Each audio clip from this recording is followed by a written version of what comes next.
Hello, everybody. We're live. Hello, Rahul. How are you? Hello, I'm doing fine. How are you?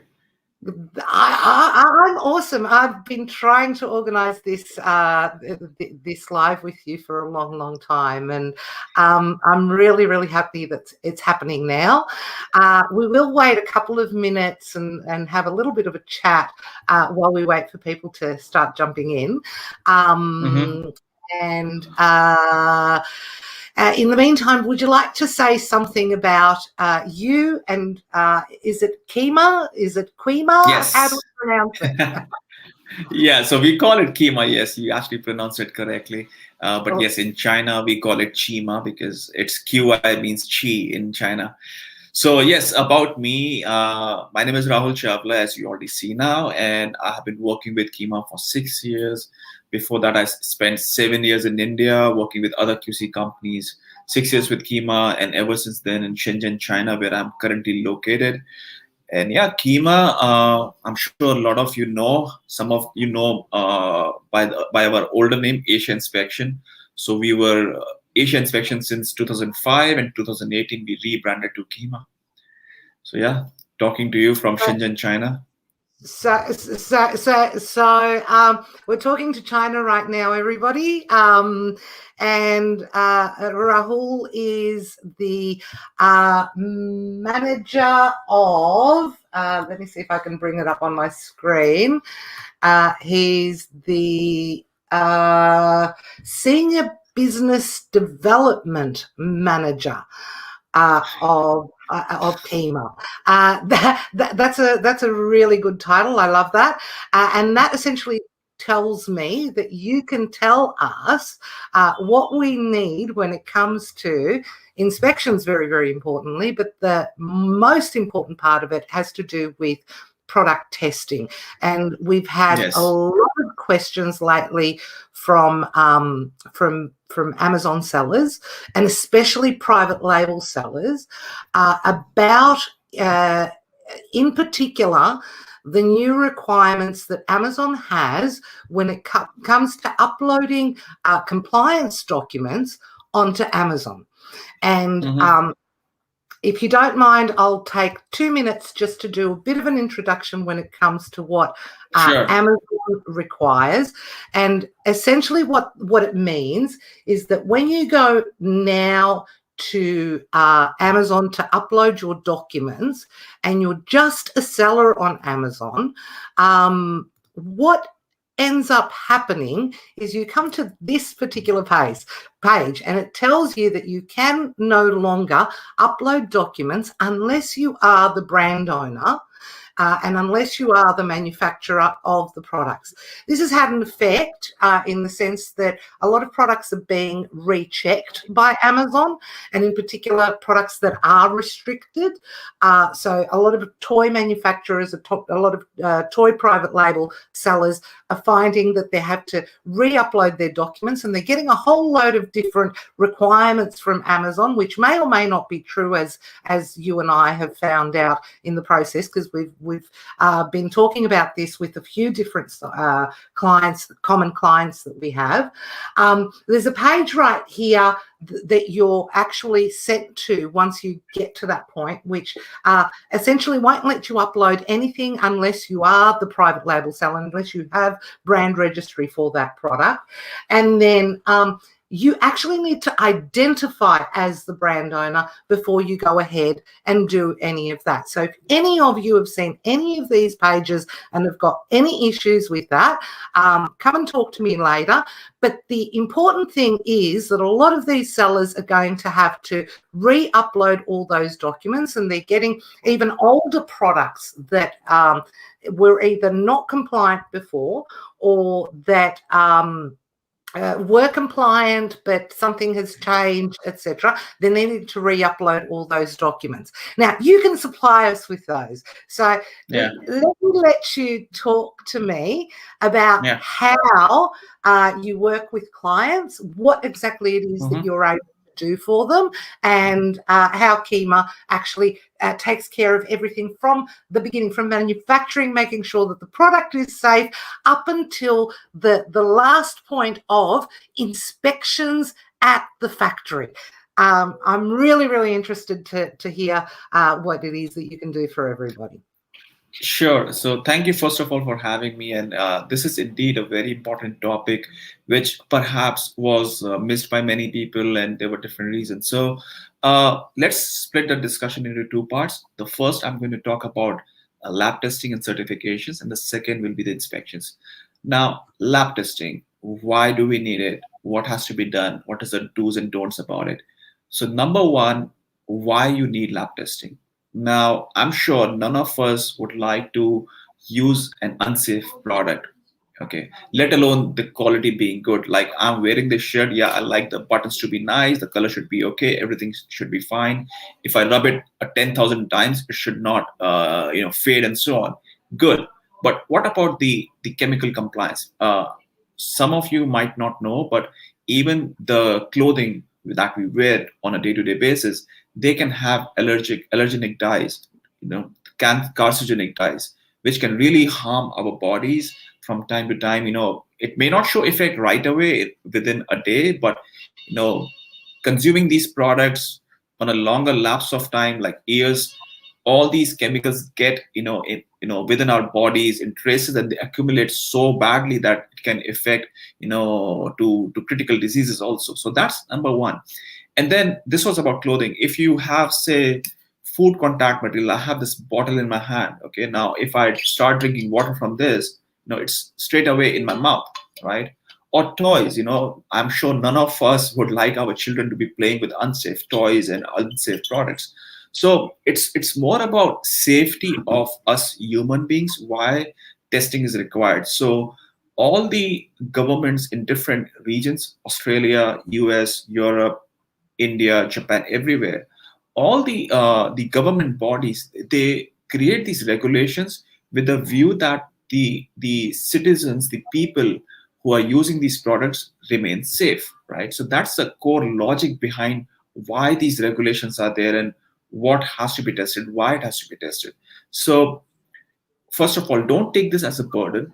Think that you sell safe products, you will eventually buy safe products. If we crowd the whole market with unsafe products, eventually you are going to have the same thing in your home, right? So I'm sure none of you would like to have an unsafe product in your home and use it, right? So first of all, that was the main logic why lab testing has to be done. Now, when it has to be done. So majority of the retailers, they try to do at least pre-production and also post-production. So pre-production, like at the sampling stage, they get it done, but then they don't skip the post-production. Okay, when I say post-production, like the first few pieces from the actual lot of the products. So that is never skipped. But I understand, in e-commerce, the margins are quite thin sometimes. So maybe you could miss the pre-production testing, but when you are getting your own products produced, you have to make sure that that particular batch is a good batch. It is a safe batch. It should be a tested batch. Okay, so the testing should actually be done at the very first beginning few pieces, like say under 5% production stage. Okay, those pieces should be picked up and sent to the laboratory to be tested. Now, a common question and a very, very common mistake which I've seen is about the cost. People have these thoughts, oh, the lab testing cost could be $100. Some people really, undervalue it. Some people are like, no, it's going to be very expensive. So a simple answer And is there is there no are. fixed cost to it. It's a huge range. So let me take the example of the same bottle. Okay. Now, if this was just this steel bottle, okay, no white color, no branding, just a steel bottle. Okay, so that means it's just one material. Okay, maybe some material inside. Okay, that's all. Okay, now uh, I just said bottle. I did not say drinking bottle. So when I say just bottle, it could be just pouring water in your car radiator, just to cool it Right. down, Yeah. right? But when I say drinking water bottle, the use changes. Yes. Okay, so it's a food. We call the category as food contact material. Okay, and then if I say, okay, this is meant for children, so That's the end user changes, yes. right? So at every step, like how the product is being used, who is the end user of the product, the list of tests changes, the cost changes. And the cost also changes with the material. So when I have painted this white, it is adding a material. Every color is a different ink, it's a different chemical, Yes. right? So Yes. it's a different material. Even this schema branding you see, that's red color. That's again a different material. Okay. Yeah. If I would add, some kind of I don't know, some steel label or a plastic, cartoon character on the top, that's adding more materials just to make it, very attractive to children. You might Yes. do that, but yes, it's going to add material, so it's going to add cost. So there is no fixed cost. Okay. Now, how to best, optimize this whole process? So I always recommend that when you are at product research stage, send the product details to us and we will give you a free quotation. You Yes. have to really budget it, and you have to budget it correctly. You can't just say, okay, $100 for testing. You don't know if you're selling, you end of the day, you end up, adding more materials. It might go up to $500, right? Yeah. So as you have pulled up this details, so I want to know the product name. I want to know the product specification. So sometimes you have electrical products, so you have Bluetooth or Wi-Fi or etc. etc. Okay, product picture. Now, why I say product picture?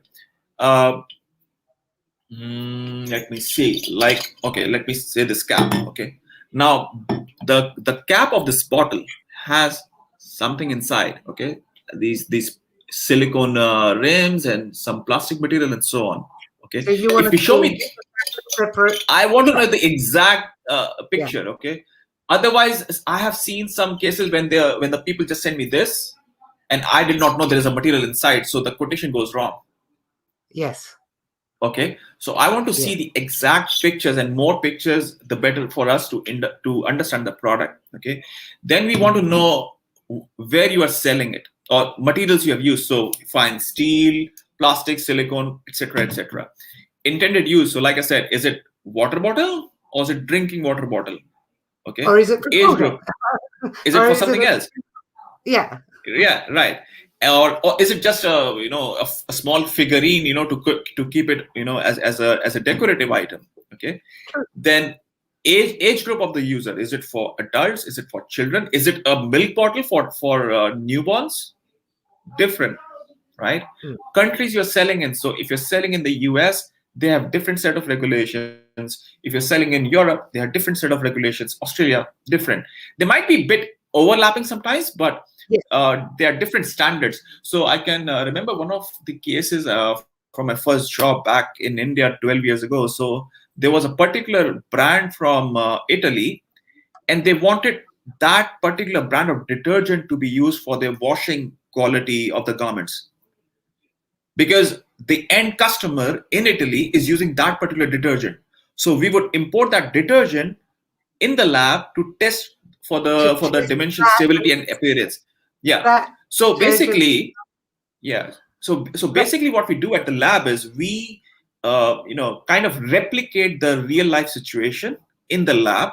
Okay, and that's how we do it. So different regulations in different countries. So we need to know you're selling in Germany, Australia, US, Canada, India, where you are selling it. We need to know that. Okay, where you are sourcing from, of course, because we need to know where, if you're in China or Vietnam or India or Germany, we try to give you a quotation of the nearest lab. Okay, we need to know that. And product labeling, warning labeling, and so on. So we help you with these things also. Some of the products might need a special kind of a product label, like tracking labels for children's products in US and so on. So we help you with product labeling also. So if you have any questions about that, we can help you with those also. So batch once you numbers. give us, yeah, Yeah. yeah, yeah, Yeah. yeah. So once you give us these details, we can give you a free quotation. Okay, so please, I really request you all, please do this exercise at the product research. Don't wait for the PO to be raised, because you might actually drop the product completely. I have seen some of the cases. I have a very good friend, she's in Hong Kong, and she was trying to sell these party products. Like, they have a bunch of 5-10 products in a small box they want to give out as gifts.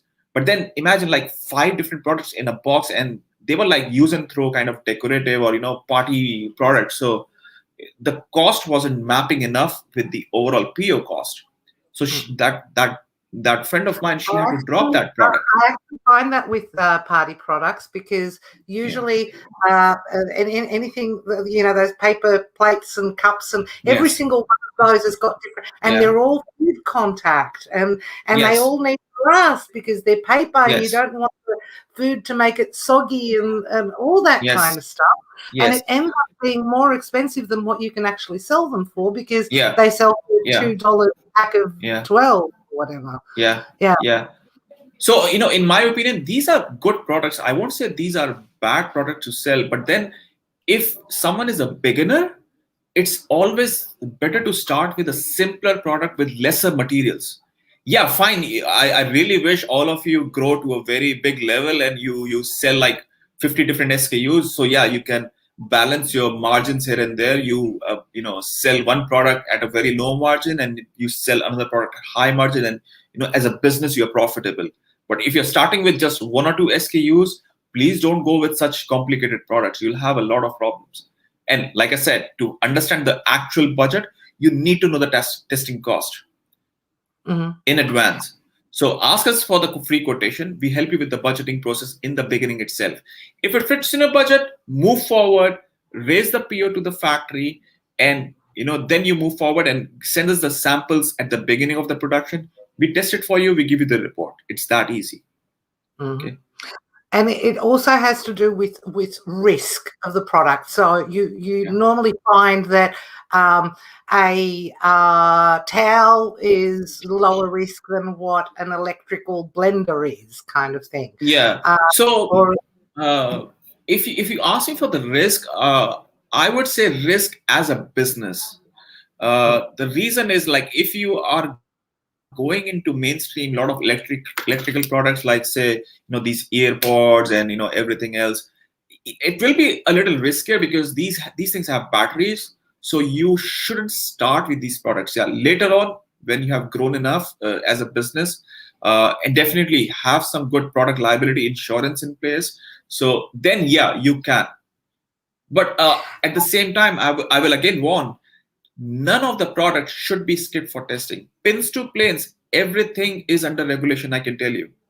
People have this wrong notion, even just toys or just children's products or just food materials are to be tested. No, even the shirt, even my sunglasses, even my glasses, everything has to be tested. And if you're sued, even if you have product liability insurance, if you're sued, your product liability insurance that you've been paying for the last 3 or 4 years meticulously, it will not cover you if you have not had the right testing and if your products aren't compliant. That's a very, very important fact to note with sellers who don't understand that, sometimes with newer sellers especially. That's really, really, really good point. Thank you very much for noting it. You're welcome. And a few more things I would say in testing. There are different risks, as you say, like say for product liability, as you mentioned, that there are different repercussions. One, you can have really, really bad reviews if something goes wrong. God forbid it shouldn't happen to anyone. Two, your products can be sent back to the warehouse. You'll have returns, and return logistics are the biggest money burners. Okay, Amazon can downgrade you, of course, and then worse is if you have a recall from a public agency. That's the worst. Your whole brand has gone for a toss. And by the way, Amazon itself or even other e-commerce sellers, they also check randomly. So I'm sure all of you know these squishy toys and fidget spinners. They randomly pick up product categories and they ask questions. They ask for documents. So you would not want to be falling into the in the wrong situation. They might even pick up products from the warehouse randomly. So I actually had cases. One actually was from Australia, and there was another guy from Germany. He was selling in US. They did not do any testing, and they were caught. Their products were flagged in the warehouse, and they were literally given, like, I think, a week or 2 weeks. One woman was given a week, The other guy got 2 weeks because he got lucky because there was a week of holidays in China. So I think that's why he got lucky. He got 2 weeks. So imagine like you got only a week to arrange everything. It's such a panic situation for the seller. So Yeah. I mean, And yeah, you would be told, yeah, fine, just skip it, take a risk. I don't suggest it. I don't many, suggest it. many, many years ago, I had that, and my biggest problem wasn't they gave me a month, but the worst part of it was that one little piece of plastic inside the product, it wasn't compliant. Too high level, the There you levels go. of lead were too high, so I had to pull all the product out. I could not produce compliant documents for Amazon, so I had to pull all the product out and destroy Yeah, it. And yeah, yeah. you can't dispose of it through Amazon. You need to Yes. actually move it out and destroy it. You need to incinerate it in those That's a cases. huge cost. That's a huge cost, I can tell. Otherwise, you're still liable. Yes, unfortunately. Yeah, Um, yeah. Okay, well, that part uh, we've really covered every single piece of risk that and the reasons why Mm, we need to mm, do this. Now, what do we do to get Kima involved, and what does mm. Kima do for us? How easy is the process when it comes to Sure. coming in touch with you? So very easy. You got my email address. So simply you just send the 9 details I asked of the product at the product research stage. You can ask us for free quotation. We can arrange with our lab experts. They will give you a quotation. By the way, again, the quotation that we give on the email with these 9 details are still draft quotation because sometimes, I won't say many times, but sometimes when we receive the actual sample in our hand, it is sometimes a little different. Or maybe, yeah, you started at the product research with something, but then you thought of adding something. So we call it draft quotation. The final quotation is something that when we receive the product in our hands. So Mm. you get the draft quotation from us at product research stage, do your budgeting, finalize your product, give the PO to the factory, production order, placed with the factory. Then you start with the production. At the very beginning, ask the factory to send the samples to us. We'll tell you how many pieces we need in advance. So you can ask them to send us X number of pieces. We will do the test and we will give you the report. Okay. A few more things to mention here. The factory or the supplier might tell you, yeah, I have got it. We are the best factory. We've got all the certifications in place. I do not recommend that you go with the words they tell you because that's more like to lure you for your business and to get the order in place. And the few situations that we have seen is either the reports are very old, they temper the PDF and they show you that it's a Fake, recent one. Did fake, you face it? old, for the wrong country, Yeah, under the wrong name, for the wrong product, for a product that's similar to that. Nothing, nowhere does it mention your name, the manufacturer's name. It mm, mentions the supplier's name. The titles are even totally different, or the use is yeah, different. I found yeah. all of those through the years. Absolutely. Yeah, so it, right? So, and the worst is like there are a lot of smaller labs in China who are not even proper approved, or they don't have the accreditations. So you have to make sure that the lab is accredited by CNAS, and the accreditation scheme is called ISO 17025. So you can ask the lab to provide you whether they have that accreditation or not. Okay, there are a lot of labs in China who don't even have it. Okay, and then speaking of US particularly, the lab has to be approved by CPSC.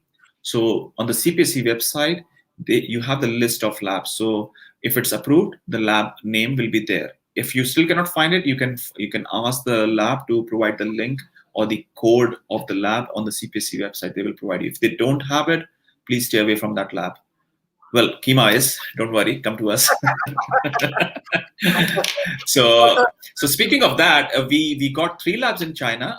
One is in Dongguan, another one in Shanghai, and third one is in Hangzhou. We also have a lab in Hong Kong. And if you need it in US, we have a lab in Buffalo in upstate New York also.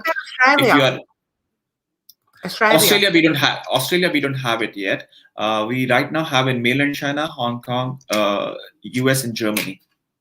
What would we do if we had either a part of the product or the whole product manufactured in Australia? Would we be looking for another lab that actually does inspect here, or is there any way at all to get the product? Because I know that we can't even export the product into the USA without the proper documentation, especially if it's a high-risk product. So we can't even send it to the USA for you to inspect for us, or to China for that matter. Yeah, I mean, that's a bummer. We don't have one in Australia. So you'll have to look for another local lab or have it shipped to maybe Hong Kong. That's somewhere we know we can help you with. I think Hong Kong should be easier to send it to. Oh, awesome. Yeah. Well, not that we've got that much manufacturing happening in Australia. I promise you, most of our manufacturing happens in China. I'm just talking about the off chance of somebody having something like that. Awesome. Now, I do want people to come in with questions. We haven't had any questions so far, and I don't know if people are getting their questions answered, or whether they don't really know enough about testing to actually ask the right questions. And that's another thing that I tell people, and I don't know whether you can elaborate on this. I usually tell people to ask the right questions to the lab.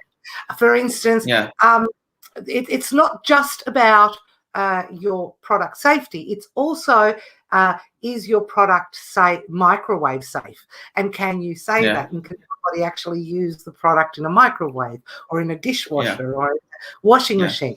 All those extra claims, etc.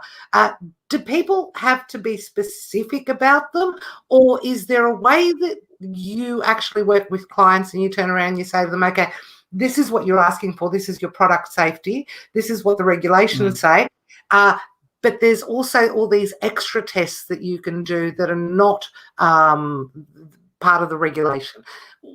How does that come about? What should we be asking? So, of course, the regulatory tests, the mandatory tests are something, yes, you have to get done always, and you always have to ask us. The thing that you're mentioning, we call it as performance and quality testing. Now, again, to be honest, in e-commerce industry, we don't see many people asking us for this. Mainstream retail, the bigger physical stores, they do ask us. They will want the shirt quality to be good, so they will ask us, okay, wash it 50 times and tell us, how it goes. That's quality checks in the lab.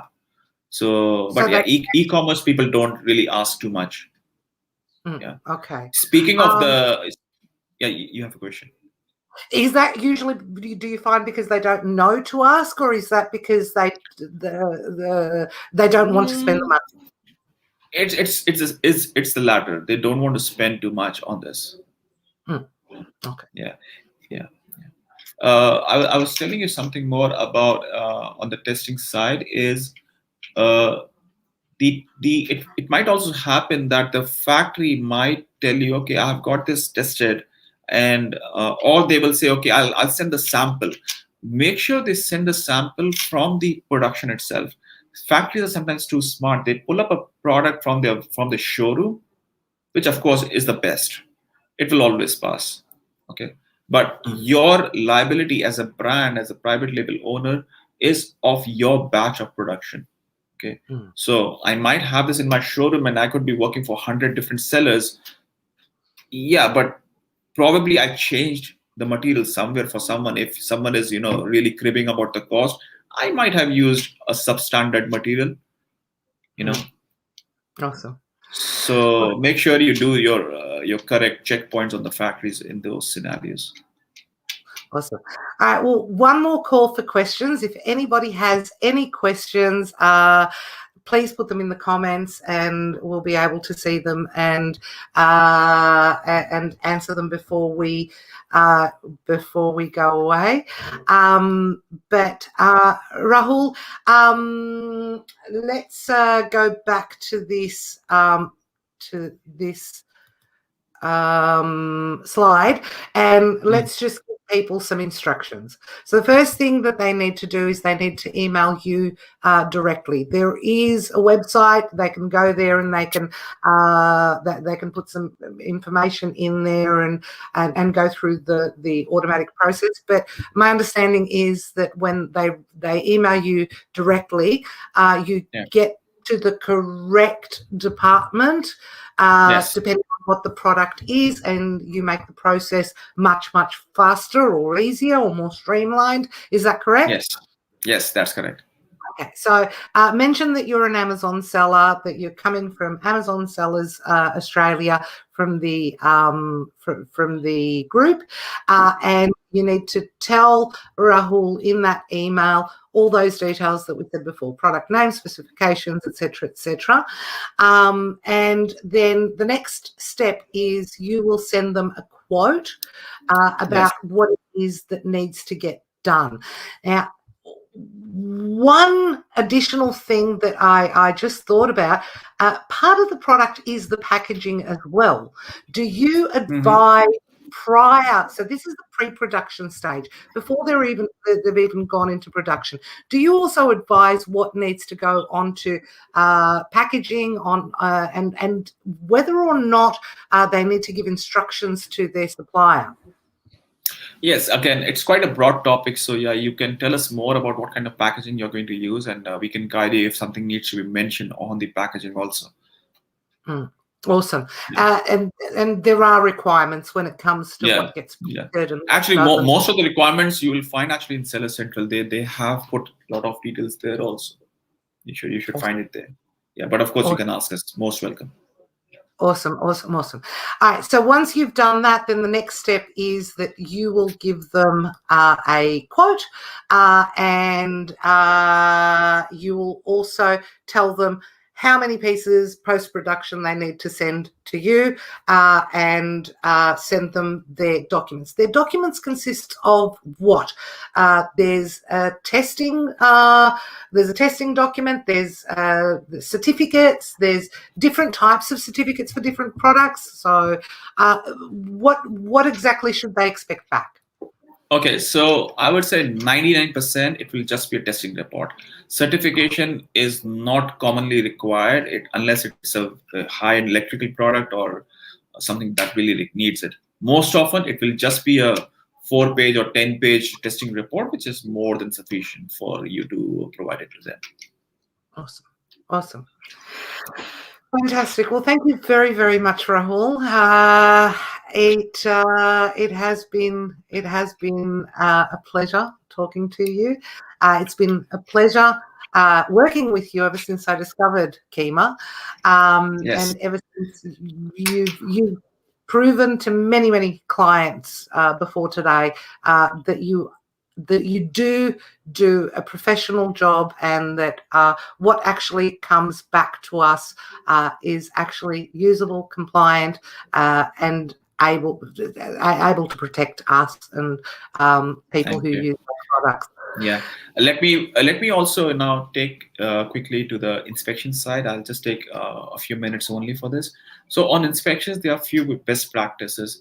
Number one, when you have finalize your product after doing all the budgeting based on the quotations from the supplier, the testing cost, and so on. Once you have finalized the product, what you got to do is take the product in your hand, okay, and then think yourself as a customer and imagine what you would look for in a product when you would buy from someone. Okay, so going back, okay, yeah, fine, the bottle should be looking nice, the branding should be nicely done, the logo should be properly done, the color should be okay, this cap should be working fine, the water inside should be warm when it has to, and so on. Okay, so jot down all these points. This is the main checklist of inspection. Okay, the second step which you should do within the same process of creating the checklist is go to Amazon, look for the competitors' reviews, good and bad both. Okay, because somebody might have done really a good job, so it's why not take some inspiration for that person. And then if someone has been getting a lot of bad reviews, look what the problems people have been complaining about.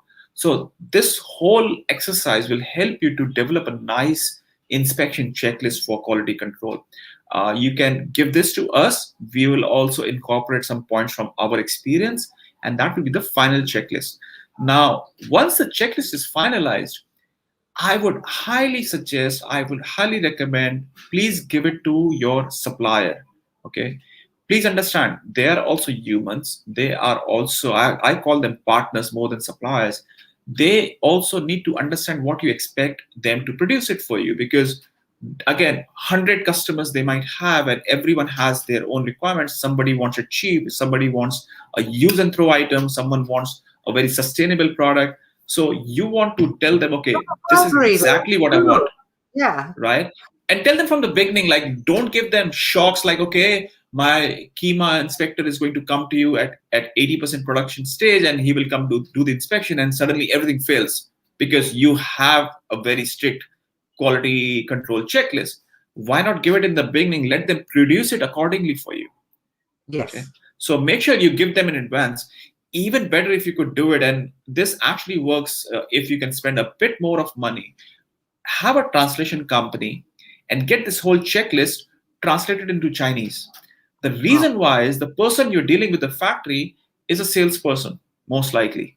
Okay, even if the owner, but the actual production guy, he does not know English. He just understands Chinese. Yeah, I mean, the salesperson or the owner can also translate, but sometimes things are lost into translation. Okay, so if you could get the whole thing translated into Chinese and then you give it to them, it's even better. The guy who's actually working on the floor, he understands the product even better now. So the eventual result is going to be, so that eventual result is going to be really, really good for you. Those are amazing, amazing tips. I have never gone to that to that extent.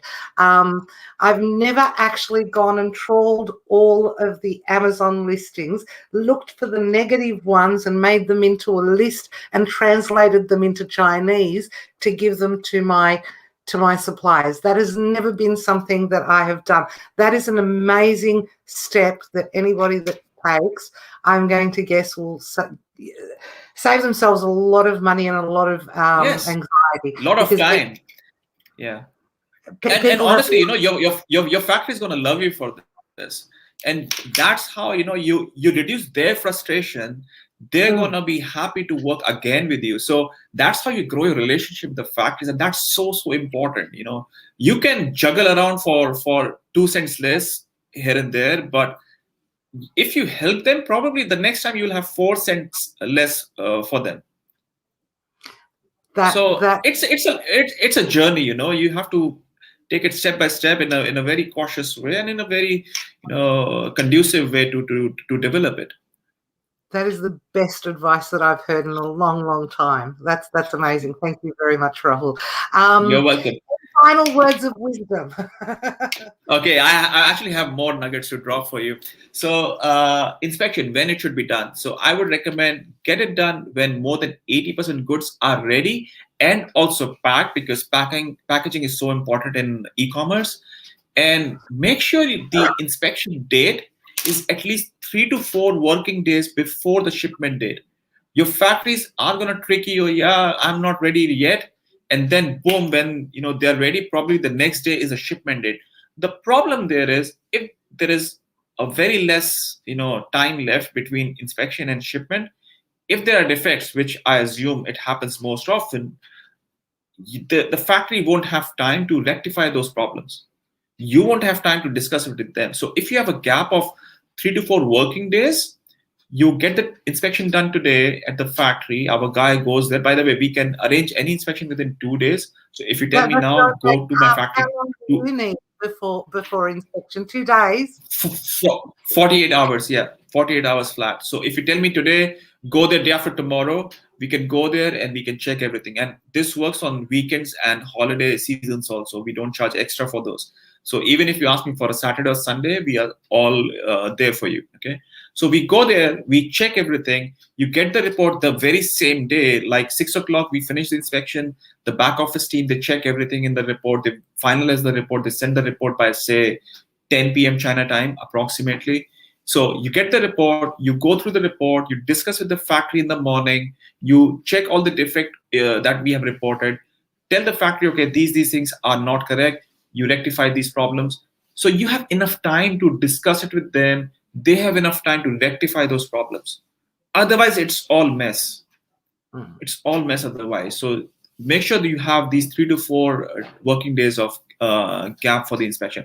And level, when you are about to place the order, always tell the factory that the first inspection and also the first lab testing will be paid by you. But if something fails, they have to pay for the re-inspection and the re-lab test. Otherwise, they're never serious. Otherwise, they're never serious. So because they know, yeah, they're going to be monetary repercussions if they don't do well. They do well then. They're quite serious from the beginning. That's something, guys, that you put into your contract, into your purchase order with the supplier. Yes. So be more detailed with them. Discuss it with them. And honestly, you have different factories, good and bad both. I don't say all factories are bad in any part of the world.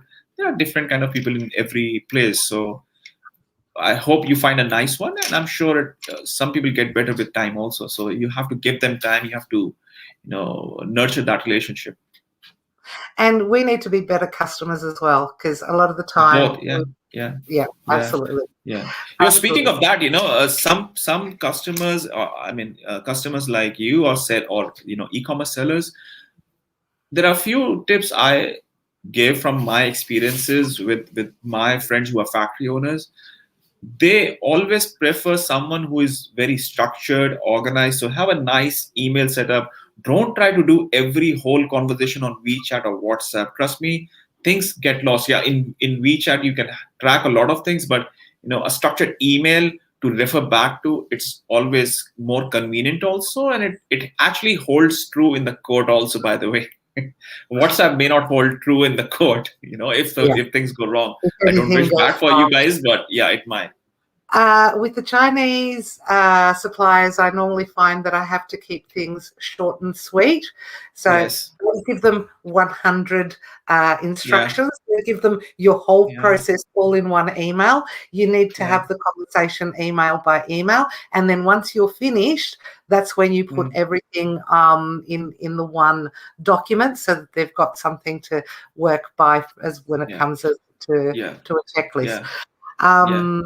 But yeah, you've obviously got some great supplier connections there. Anything else? Tell us some more. No, this will be all for now. Nugget. Yeah, this will be quite all for now. But I would say, be very detailed yet concise.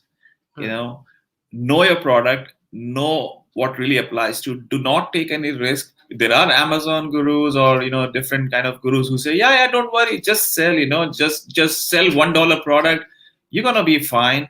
Even if you lose $200 is okay, but then you lose your brand image, in the longer run. And yeah, you can learn from your mistakes, but that's a really bad mistake to learn from.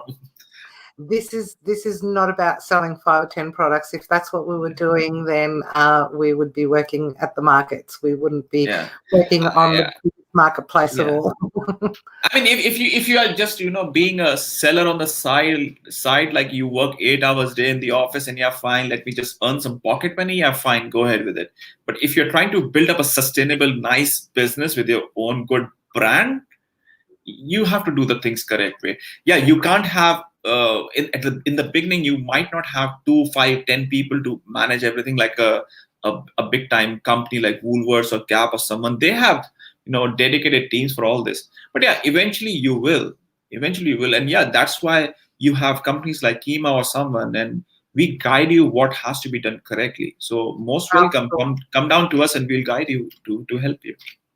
Outsource to the right people, to the people that do the job right. Thank you so much. I really, really appreciate you. I appreciate the work that you've been doing. I would love for you to keep on doing it for us. Thank you. For anybody who's been watching, send an email to Rahul. Give him as much information out of this information as you can so that he can actually help you. Have the conversation with him, ask the right questions, make sure that if you do want something extra, you do ask him. He'll be able to guide you and make sure that your products are safe and they're quality and that they help you build your business into the future. Thank you once again. Have a wonderful evening, everybody. I know that it's dinner time for most people here, so they're just waiting for us to finish up so that they can go and have dinner. Have a wonderful day yourself, and we'll speak again soon. Speak soon. Thank you. Bye bye. Thank you. Bye bye.